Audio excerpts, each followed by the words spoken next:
Hola, buen día a todos. En este video, como no puede ser de otra manera, vamos a referirnos a dos grandes temas en la actualidad, ¿no? Uno es lo que tiene que ver con el coronavirus, y lo vamos a abordar por una parte en lo que respecta a los medios de comunicación y otra en el fenómeno político. Y dos, vamos a referirnos a la cuestión del uribismo y su vinculación con el narcotráfico y todo esto que hemos visto y que comúnmente se conoce como la ñeñe política. Lo primero que hay que decir frente al coronavirus es la necesidad de parar y de frenar las noticias falsas o falsificadas, lo que comúnmente llamamos como fake news. Todos hemos recibido en cadenas de WhatsApp, por medio de redes sociales, una gran cantidad de supuesta información que en realidad lo que hace es desinformar y ponernos en una situación de mayor vulnerabilidad frente a lo que está sucediendo. Aparecen audios de supuestos expertos recomendando cosas, mezclas, menjurjes, cosas para ver y unos cuidados que en realidad no ayudan para tratar esta crisis de salud pública. Por otra parte está el papel de los mismos grandes medios de comunicación que han llevado a una cobertura de tipo sensacionalista frente a esto y en muchos casos desinforman. Lo vimos ayer con Caracol Noticias cuando dice en último minuto China anuncia que tiene la vacuna contra el coronavirus, después ellos reculan y tienen que decir que no es así, que va a empezar unos estudios clínicos en humanos con una vacuna que aún no se sabe la fiabilidad, ¿no?, la eficacia, ni tampoco se sabe cuándo podría estar lista o no. Repito, los grandes medios de comunicación también han hecho una cobertura de tipo sensacionalista y no están informando como deberían hacerlo, sino parece que están haciendo la cobertura de un gran evento deportivo en donde conectan con uno, con otro y aparecen periodistas dando su opinión, pero sin ningún tipo de rigor con la información en la actualidad. Así que, por el otro lado está el fenómeno político de esta crisis. Y el fenómeno político nos encontramos en un estado de excepción a nivel global, y si trabajamos esto desde los postulados de Naomi Klein, del el capitalismo de crisis o de catástrofe y de la doctrina del shock, podemos entender que en estos momentos de excepción y de crisis absoluta pueden ocurrir dos cosas. O bien, que se profundice la desigualdad y el individualismo, donde se privilegien entonces a las grandes fortunas, a las grandes empresas, en detrimento de la gran mayoría, ¿no? ¿Cómo se consigue esto? Pues inyectando más dinero público a los bolsillos privados, a las grandes empresas, privatizando más, etcétera, etcétera. Por el contrario, puede ocurrir otra cuestión, y es permitirnos avanzar en el cambio de paradigma.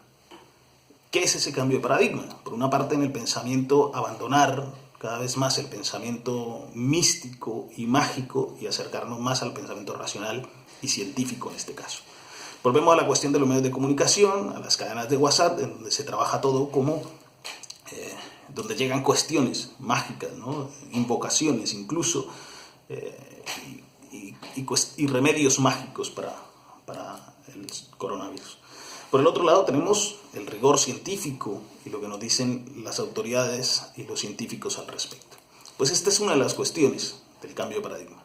Otra es lo que tiene que ver con el sistema político propiamente dicho, y esto se expresa, como decíamos, en dónde se pone la prioridad.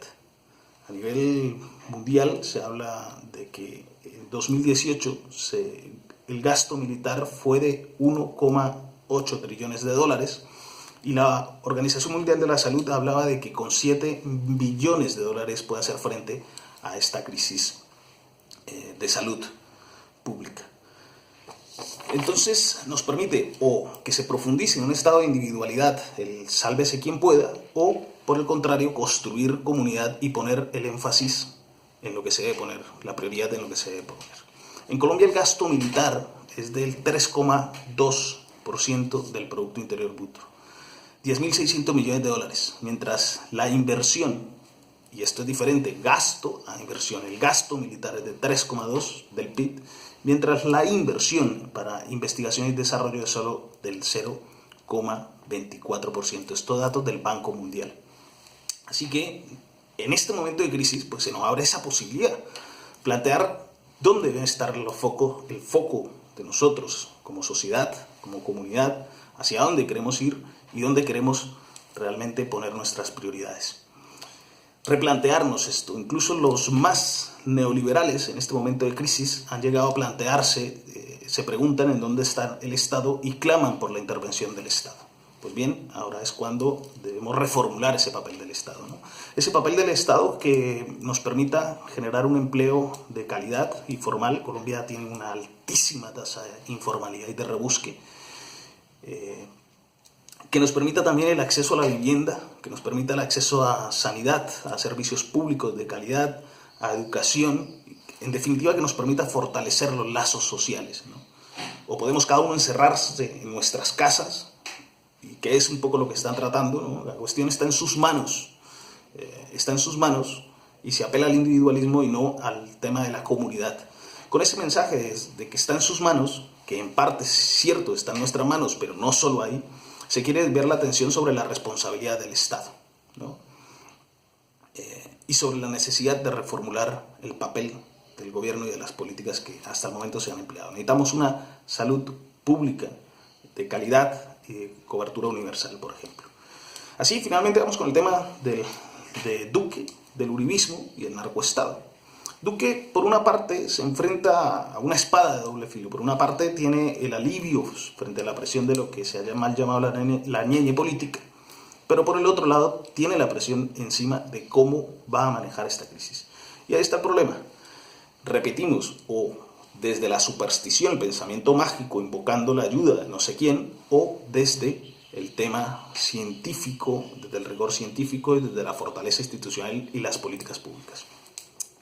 Así, el tema mediático es muy importante para trabajar esta crisis, porque si se desinforma y se maneja confusión, pues se permiten implementar políticas que no beneficien a la mayoría, sino que beneficien a unos pocos para que se lucren en medio de esta crisis.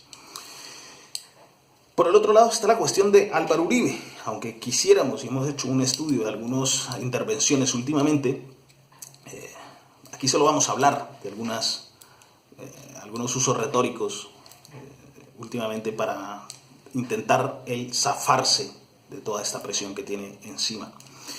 Por una parte está que los medios de comunicación han hecho más que entrevistas una cuestión muy parecida al publireportaje, y es la sensación de que estamos accediendo a información verídica, pero en realidad es un reportaje donde se coloca en el centro la imagen de este señor y se limpia. Eso lo vimos de una manera muy evidente con la señora Vicky Dávila, ¿no? Donde le pregunta por los caballos, qué hace con los nietos, etcétera, etcétera, y le permite al señor Uribe un discurso a sus anchas, ¿no? Él imponer los ritmos, imponer las preguntas, etcétera, etcétera. Pues bien, analizando un poco, y esto lo vamos a hacer en un próximo video, a mostrar todo la estructura argumentativa de Álvaro Uribe. En este caso solo hemos querido hablar de lo más usado últimamente. Y una de las estratagemas de 18, que llama en latín mutatio controversia, es el cambio de tema. Esto es muy fácil identificarlo en este señor cuando dice, pero déjeme le cuento. Y una vez dice esto, empieza con storytelling, una gran historia, ¿no? Atrás, donde evita la pregunta, ¿no? Otra de las cosas es cuando dice, pero no me ponga a decir eso. No me ponga a decir eso. Y ante las preguntas que le hacen los periodistas, le va a decir, no me ponga a decir eso, no me obligue a decir eso. Vamos a hablar mejor de otra cosa. Y se va y vuelve a la historia, ¿no? Así cuando le preguntan, por ejemplo, sobre la conversación, los audios, no sé qué, dice, pero déjeme, yo le respondo a todo, pero antes de eso déjeme le cuento sobre Alicia Arango. Yo la conocí por allá, no sé cuándo, Esto es lo normal en este señor. Y lo último, la estratagema 30, que es el argumento al respeto. Y esto lo usa constantemente, ¿no? Él se ubica como una gran personalidad y acude permanentemente al respeto. No, esos son personajes honorables, el honorable tal, el honorable no sé qué, el honorable tal, siempre de esta manera. Y así evita entrar directamente a las preguntas y a los cuestionamientos. Es esto, finalmente decir que, repetir, recalcar que este momento de crisis o bien nos abre la posibilidad del individualismo, de sacar lo peor de nosotros, o bien de sacar lo mejor de nosotros, que es la solidaridad, trabajar en comunidad y replantearnos nuestro futuro como sociedad y como humanidad. Es esto. Muchísimas gracias. Un fuerte abrazo. Gracias.